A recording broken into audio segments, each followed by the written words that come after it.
Hang on, is that the illegal Alpha Fly Nike shoes? You cheater! Bum bum ba!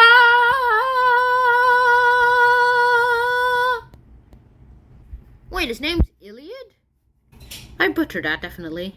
Who sets the limits anyway? Oh, wait, technically that means that these shoes are you know what? Let's think about this later.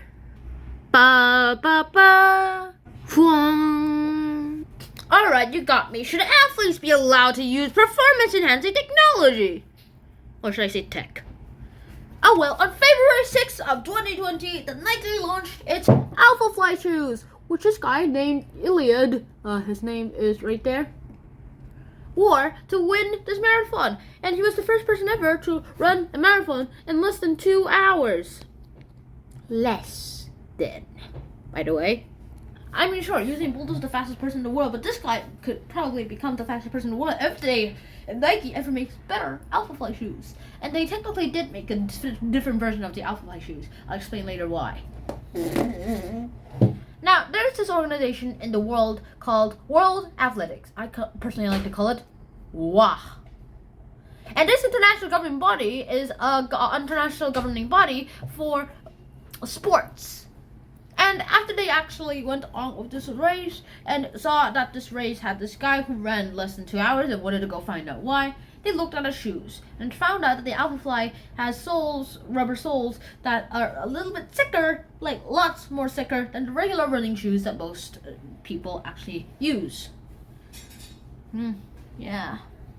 And it gave them an unfair advantage, as the soles, as they were thick, would give the person a propelling boost, like a rubber band, like a rubber spring, that would spring him back into action as soon as it touches the ground. Which is kind of the reason why this guy looks like he's floating off the ground. It's why all these guys need to be floating off the ground, except probably that guy. And soon enough, there's lots of things that seems to be going on with the Alpha Fly shoes, and they made new rules about shoe soles and for running tracks. So Nike made a new version of the Alpha Fly to comply with these rules. And this guy named Iliad Kipchoge, I definitely butchered that, so I'll just spell his name. Iliad Kipchoge, well, yes, that guy. He decided to use those shoes and run the marathon in less than 2 hours, as I already mentioned. So this guy's probably beat the marathon record. Haha. And actually, I guess completed this challenge too. 1 hour and 59 minutes. He did in less than 2, which is about that much time. Run, run, run, run. You're the fastest man in the world. Run. Alright, time to do this affirmative and the negative position. Number 1 on the my main points.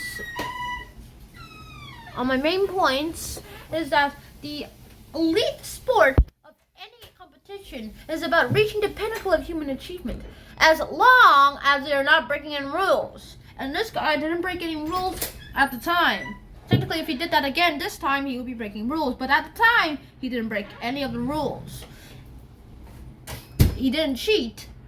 He just wore new shoes, which turned out kind of helped him move faster. And number 2 on my main points is that training and diet also do a big major thing to people and to things. Actually, to more of the people, to be able to get them to decide if they will go for first place. Their training and their diet also depends too. So if you have better training and diet than someone else, then does that count training? Of course not. It's your choices. It's your choices. And finally, it will still be the athlete's little skills and ability to actually get him to see if he can become the first person to finish the marathon in less than 2 hours or so. Well, that's their point of view.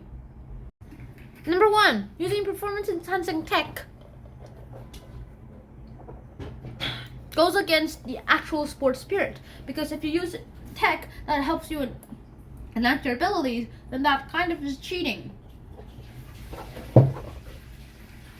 And number 2 of the whole thing is that it makes sports less fun too if everyone has access to this tech, which everyone does not. An athlete's ability is less important. Oh, what just happened? An athlete's ability won't count as if they will be able to finish this. That means that they'll finish it as if anyone else can do it too. And 3, not everyone has access access to this tech, like the new Alpha Flight shoes. Not everyone has access to it, and not everyone wants to have access to it.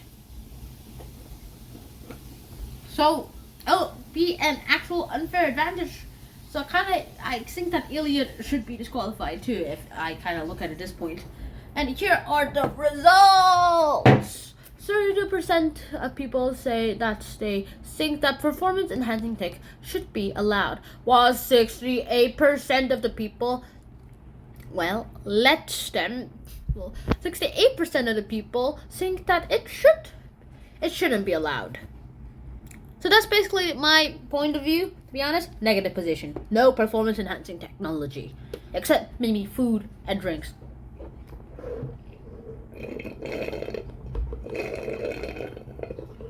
I ran out of milk. So I guess I'll see you guys soon enough. Shanana, peace.